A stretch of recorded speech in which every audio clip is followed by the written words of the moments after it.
We live, G, with Roman Harper. Roman, appreciate your time. Thank you for stopping with us on SEC Media Days. How's your week been so far? It's been, the week is when? Today's Monday, right? Yeah. It's been good, man. I was in Louisville, Kentucky all last week with my daughter and her AAU basketball team. Shout out to the Run for the Roses. Shout out Team Griggs. We won the whole thing. You wouldn't want the parents on the run with the snipers. Yeah, I heard about that. So they actually, it was no guns was fired, no shots was fired. Okay. But you know how it is, man. Well, you might not, but everybody needs to know this. Well, y'all from Baptist, y'all definitely know. You know, when black folks start running, somebody better start moving. You can't just be standing around. Somebody gonna get ran over, and I think that's what happened. No shots fired because I was there though. Yeah. It was crazy. Yeah. I heard what happened. It was the next day, that Sunday. Yeah, I had some family members that was out there, and they didn't see anybody with a gun, but they said a lot of people said they had a couple people that say they had a gun, and everybody was running everywhere. Yeah. So yeah, it was the running. And look, man, parents, look, we got it. Look, I know nobody's kid is going to the WNBA right there. Like nobody's going, so we need to calm down. Yeah. It's a lot of parents. It's a lot of anxiousness. It's a lot of emotions running high. And the difference in basketball than in football is in football, you can't hear your mom and daddy yelling in the stands. It's too far. For sure. In basketball, they right there. And so you got kids looking over to the side all the time. Coaches trying to coach. It's a lot of emotion. And the kids want to win as well. So it's highly competitive. It was a great tournament. It's my first big AAU event, and I had a great time. Yeah, it's turned into a circuit. They got to get it all under control. But it is. I want to get into, man, your alma mater, Alabama. I heard you over there talking about the quarterback battle between Ty Simpson and Austin Mack. My question to you is, who do you think gives Alabama the best opportunity to compete for a championship with both of them not having too much of experience? I think it's Ty Simpson. I don't even know if it's a battle, in all honesty. I haven't heard it all like that. I mean, I think Ty's been there. He's paid his dues. I think he was a good quarterback in the last 2 years, but he just had Jalen Milroe get hot, and Jalen Milroe went out there and did his thing. And one of the biggest things is when you're playing quarterback, it's not just throwing and completing passes. It's commanding the huddle. It's leading the team. It's all these other things. It's doing all the little things. It's being first one in, last one out. For sure. It's doing all the little things. My son plays flag football, and he played quarterback on his team. And I had to tell him, I'm saying, like, look, dude, quarterback ain't just throwing the ball. Right. It's when people are down, it's picking them up. And it's not having bad body language. It's about when we need a big play, you stepping up and getting the guys going. That's what being quarterbacking is. And so I think when you've been in that locker room for as long as he has, I do think he presents the best opportunity for them to win right now because of all the little intangibles that come with playing quarterback. And not just taking the snap, getting in front of the camera because I'm the quarterback now. It's all the other little things, in my opinion, what separates quarterbacks in the end of the day. Now, I got to ask you this, because we heard a little birdie that Saban might not be done coaching. I think you somebody, with that being your alma mater, you might know a little something about this. I mean, if Saban wants to go back, that'd be very interesting. His wife's got to sign off on it first. Right. You know that. Sure. Like, he ain't going unless she signed off on it. And if Miss Terry's cool with trying to get back in the game, that'd be great. I would love to know where they would go. And got some people on the hot seat. Yeah, I mean, it'd be interesting to see where he would go. Of course, they're instantly going to be better. And of course, they're instantly going to be in national championship competition. I don't care if he's at William and Mary. They're going to be out there. Right. So he's that great of a coach. But it's also, is this what he wants to do still? Well, I mean, he's 70-something years old. Right. Do you want to be doing this when you're 80, chasing around kids, still trying to please them?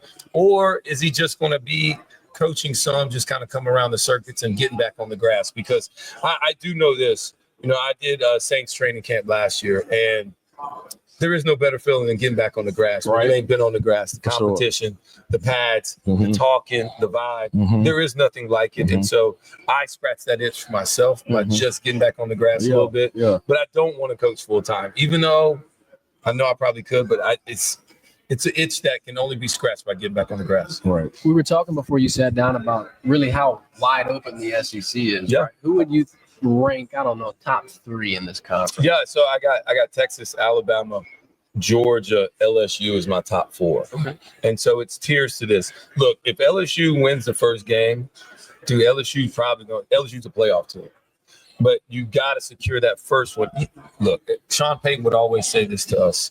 He's like, look, guys, if you want to do something you've never done before, you got to do something you've never done before. Yep. Straight up. And right now, Brian Kelly's not won the first game. You got to find a way to win the first game. I know all odds against you. I know it's against Clemson, and they're going to be probably top team in the country. Right. I know all these other things, but guess what? Nobody cares. You go out there and win that game, and you think that's a big game. I tell anybody. Sean would say this too. He's like, if this is a big game, just win it, because the next one only gets bigger. Right. And then everybody else is going to talk about the next. Oh, this is so much, and it's like, no, it's just the next game. It's just the next moment, just like it's just the next play. And so you got to have that sense of ability and that sense of attitude. LSU has all the talent. Brian Kelly's done a great job of accumulating, putting his money where his mouth is, and going out there and helping get more players out of the transfer portal. How do they all kind of come together for the first game and go out there and play? That's yet to be determined, but LSU's got to find a way to win the first game. They do that, we will all look at them in a different light if they do that. I do have a rebuttal to what you just said, though. Out of the 4 teams you named, Nussmeier is the only returning starter. Yeah. So you don't think that should give LSU a nod to be ahead of Georgia, ahead of Bama, ahead of Texas? No, because they ain't done it. They still got to do it. And Nuss is, I love Nuss, but he's almost too confident. You can't make every throw. Right. I know you can. Yeah, Gunslinger. I don't need you to make every throw. Yeah. And sometimes, he's coming around. He's been around this LSU team where Jaden Daniels had to put up 50, 60. Right. So Jaden Daniels had to make those throws. Yeah. And then all of a sudden now, last year, because their defense is struggling in the secondary specifically, he sometimes feel like he has to make them like, you just got to take care of the football. And so that got him in trouble at times. So he's got to get that cleaned up. I love Nuss as a quarterback, but it's not about it. He's going to be the last one I'm worried about. It's everything else with LSU. And so it's everything else. Is your offensive coordinator going to call the run plays and we're not run out of just shotgun with the running backs beside him? Or are we going to actually do more pistol where you actually have success going down the stretch? And now we can use a little bit more play action with Nussmeier, where now he can open these things up and use the new wide receivers and tools that he has around him. Yeah. And so all these other things are going to got to have come into place. It's not just Nuss. That's not why I'm picking that. Because if so, I wouldn't. It's everything else around Arch at Texas that I like. And Steve Sarkisian, who's got to be better than running a crack toss on the 1 yard line at Ohio State when you had a chance. You can't run quack toss and not block the best player on Ohio State's defense. Can't do it. Like, it's all these other things. It's not just the players in the locker room on the roster. Before we get you out of here, I want to peel back some layers a little bit, get into your mind. You're talking about Sean Payton, the hype up speeches.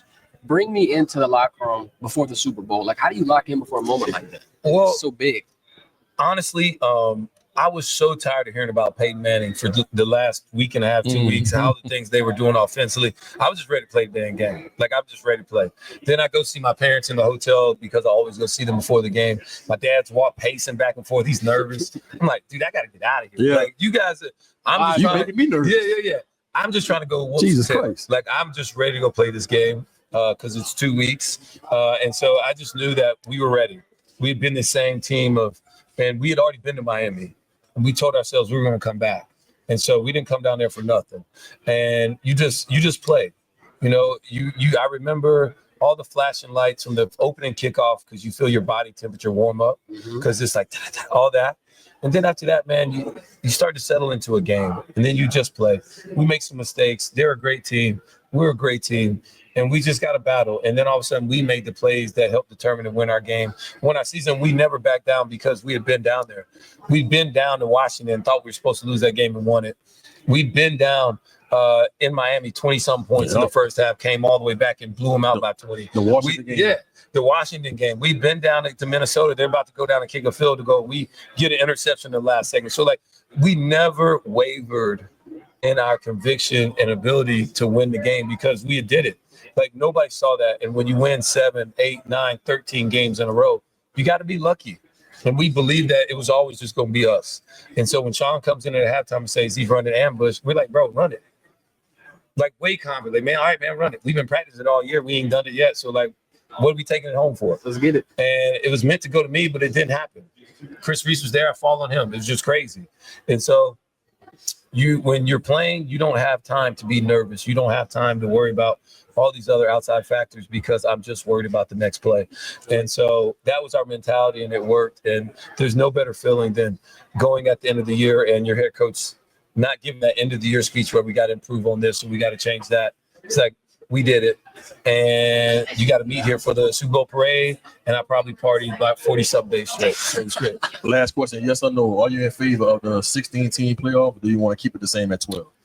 I don't even care. It was so fun. It was entertaining last year because we got things we never seen before. Yeah. So I don't really care. I think 12's enough, but they're going to keep bringing in other teams. I actually don't like it as much because there's more and more games played on the players' legs, and you're just one play away from injury. So for me, I'm always trying to look at it from that angle. For sure. Appreciate you, man. Hey, man, appreciate it, man. Thank you guys for having me. Do this again sometime. Appreciate it, man. For sure, man. Thank you, baby. Nice to meet you. Who that? Y'all have a good one. Yes, sir. You as well.